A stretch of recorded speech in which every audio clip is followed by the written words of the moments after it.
말씀 봅니다. 마가복음 10장 13절부터 16절 말씀입니다.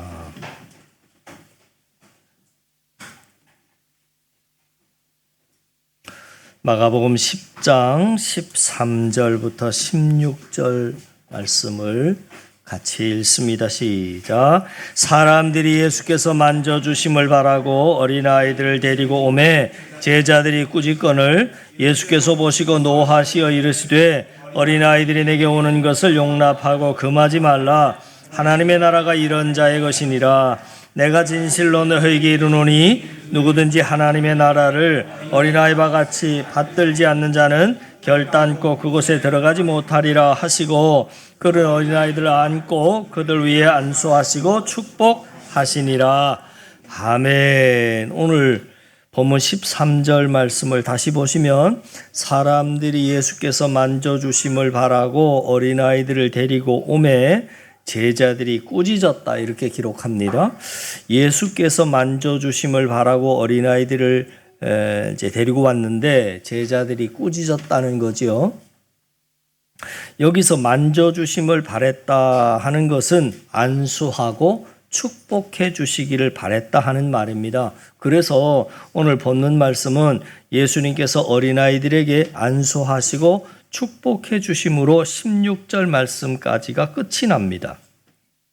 이렇게 부모들이 예수님의 안수와 축복을 바라고 어린아이들을 데리고 왔는데 제자들은 그러한 행동을 책망했다는 겁니다. 아마도 제자들은 그 어린아이들이 예수님의 모임에 방해가 된다라고 생각을 하고 책망을 했던 것 같습니다.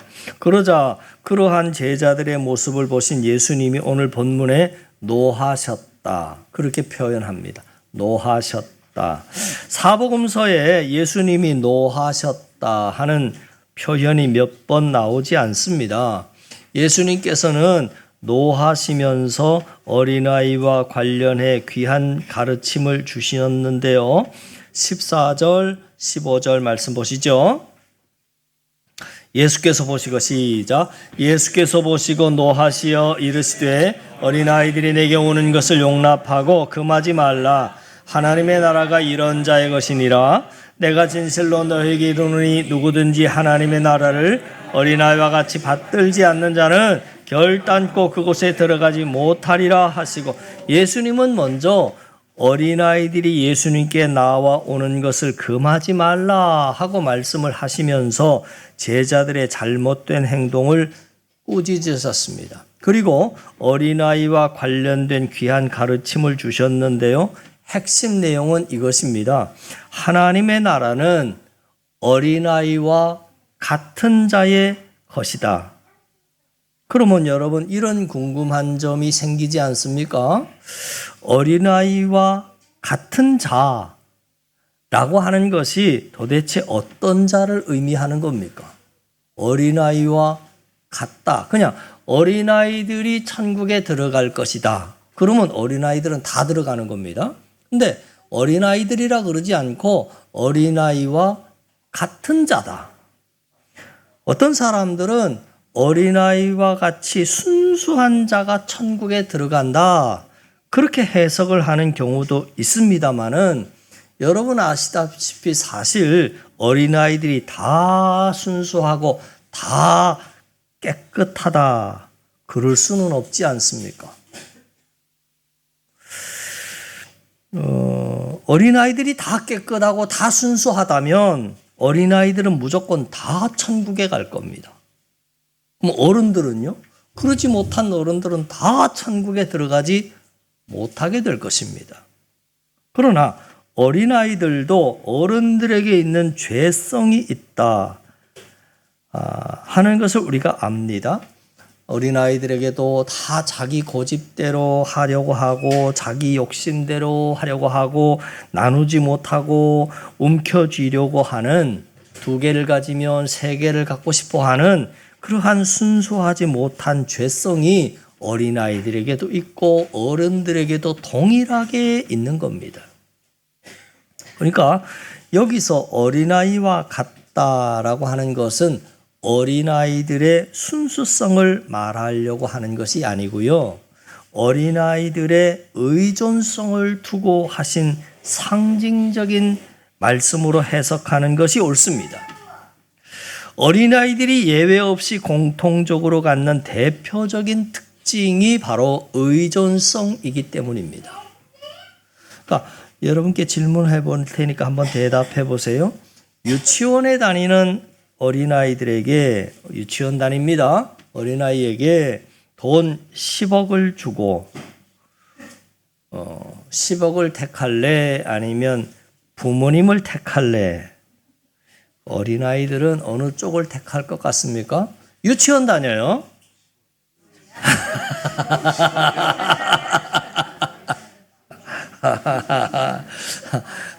유치원생이라서 좀 세상 물정 아는가 보죠? 로이 보고 10억을 택할래? 부모를 택할래? 그러면 뭐라고 할 것 같아요? 그래도 10억이요? 로이도 세상 때가 많이 묻었나 봐요. 그러면 질문을 좀 바꿔볼게요. 청년들한테 물었습니다. 청년들한테 10억을 택할래? 부모님을 택할래?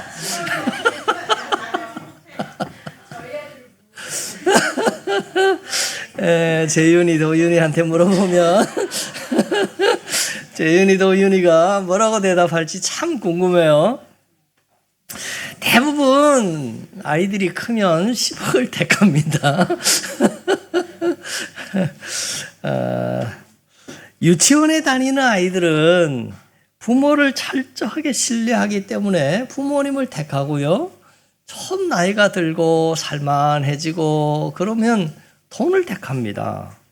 예수님이 바로 이러한 부분을 말씀하신 것입니다. 천국은 예수님을 어린아이와 같이 온전히 의지하는 자의 것임을 오늘 성경은 우리에게 말해주는 겁니다.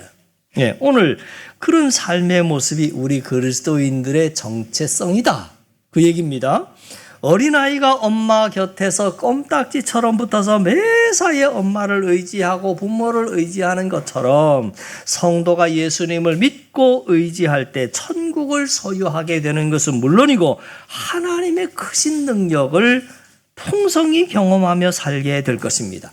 마찬가지로 여러분 예전에도 그런 말씀을 드렸습니다만 마태복음 11장에서 성경은 뱀과 같이 지혜로워라 하실 때 실제로 뱀이 가지고 있는 교활함이라고 하는 것이 있지요. 근데 예수님께서 마음에 두고 계시는 것은 뱀이 가지고 있는 교활함이라고 하는 것을 염두에 두신 것이 아니라 오히려 뭐에 관심을 가지고 계시냐면 뱀은 자기에게 다가오는 위협에 굉장히 민감한 동물입니다.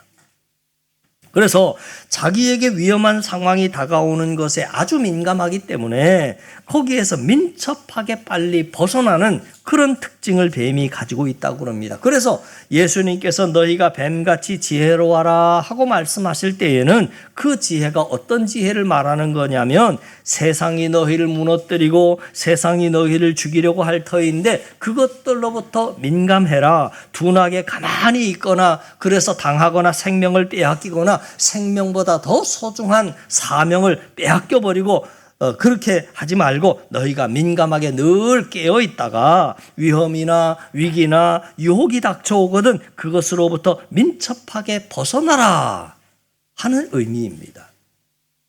또 하나를 이어서 말씀하신 거 있죠? 뱀같이 지혜로워라 하시면서 비둘기같이 순결하라 그랬어요. 여러분 비둘기같이 순결하라고 하는 것은 비둘기는 다른 것을 공격하지 않죠. 공격은 당하지만 공격하지 않습니다. 그것 때문에 평화와 순결의 상징처럼 우리에게 늘 비둘기가 사용이 되는데 순결하다라고 하는 말은 여러분 깨끗하다를 의미하는 말이지요.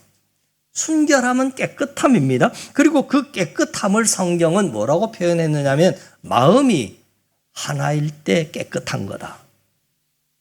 마음이 더럽다. 마음이 부정하다라고 하는 것은 마음 속에 한 가지 마음이 아니고 두 가지 마음, 세 가지 마음, 네 가지 마음, 많은 마음들을 품고 있을 때 그 사람이 부정하고 그 사람이 더럽다라고 표현을 씁니다. 그러니까 사람이 두 마음을 품으면 그 사람은 더러운 사람입니다.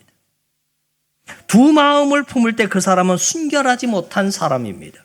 순결하다, 깨끗하다 하는 것은 한 마음을 품은 사람을 의미하는 겁니다. 그러니까 오늘 본문 말씀으로 다시 돌아오자면 마찬가지입니다. 어린아이와 같다라고 하는 것은 어린아이의 순수성을 말하는 것이 아니라 어린아이들의 의존성을 두고 하신 말씀으로 해석하는 것이 옳습니다.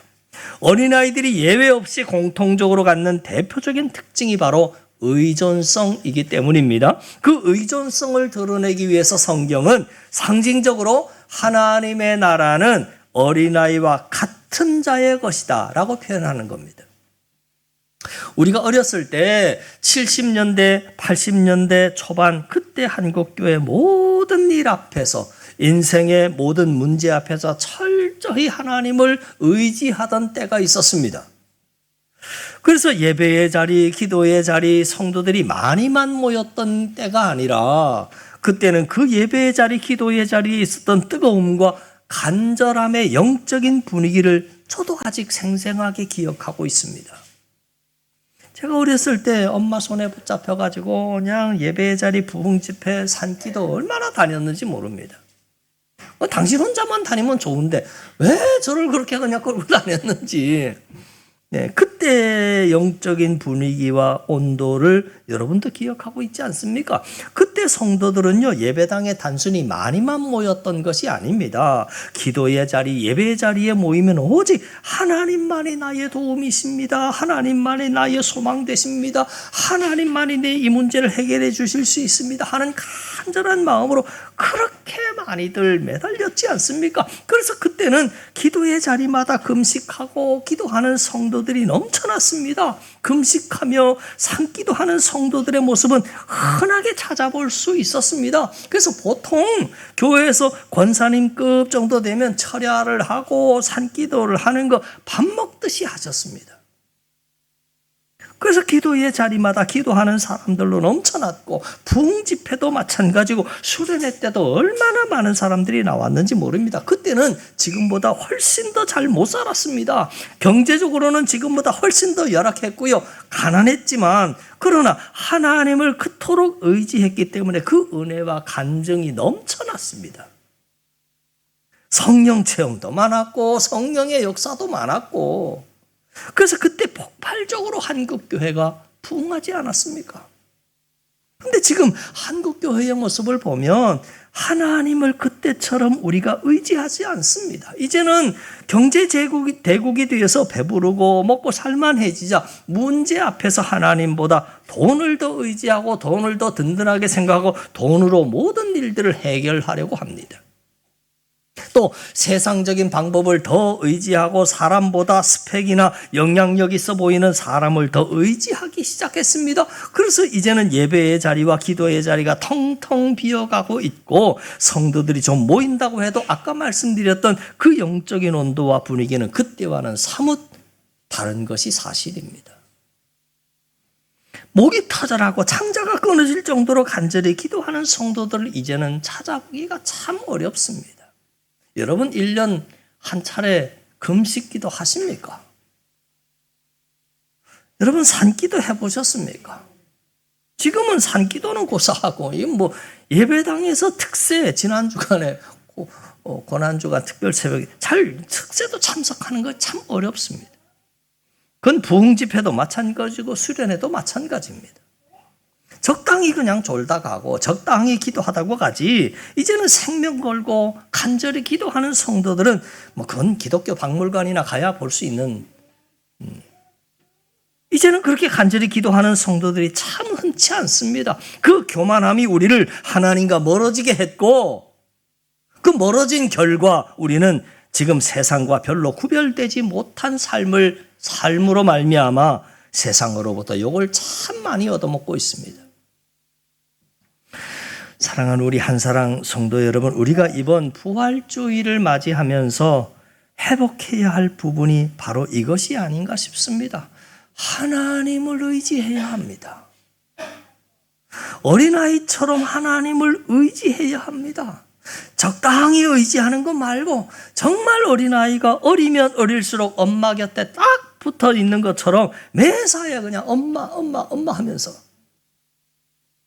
그렇게 하나님을 의지해야 합니다. 우리의 교회가 회복해야 할 것 중에 하나 아닙니까? 시편 146편에 이런 하나님 말씀이 있습니다. 3절에 귀인들을 의지하지 말며 도울 힘이 없는 인생 의지하지 말아라. 그러면서 5절에 야곱의 하나님을 자기의 도움으로 삼으며 여호와 자기 하나님에게 자기의 소망을 두는 자가 복이 있다. 그랬습니다. 하나님 말고 다른 것 의지하지 말라는 겁니다. 이스라엘의 역대 왕들 중에서 하나님을 가장 간절히 의지했던 왕 히스기야 왕으로 꼽는다면 열왕기하 18장 5절에 보면 이렇게 성경은 기록합니다. 히스기야가 이스라엘 하나님 여호와를 의지했는데 그의 전후 유다 여러 왕 중에 그러한 자가 없었다. 그러한 자가 없었다. 다른 것은 내가 다 다른 사람들에게 밀리고 다른 사람들에게 다 부족할지라도 하나님을 의지하는 것에 있어서만큼은 최고가 되게 해달라고 그렇게 기도하면 어떻습니까? 이것을 우리 교회에 적용하면 이렇게 되는 거죠. 다른 것은 우리 교회가 다 다른 교회에 다 밀리고 다른 교회보다 숫자도 부족하고 재정도 부족할지라도 하나님을 의지하는 기도하는 일에 있어서만큼은 은혜 받는 일에 있어서만큼은 성령의 열매 맺는 일에 있어서만큼은 우리 교회가 최고가 되게 해 주십시오.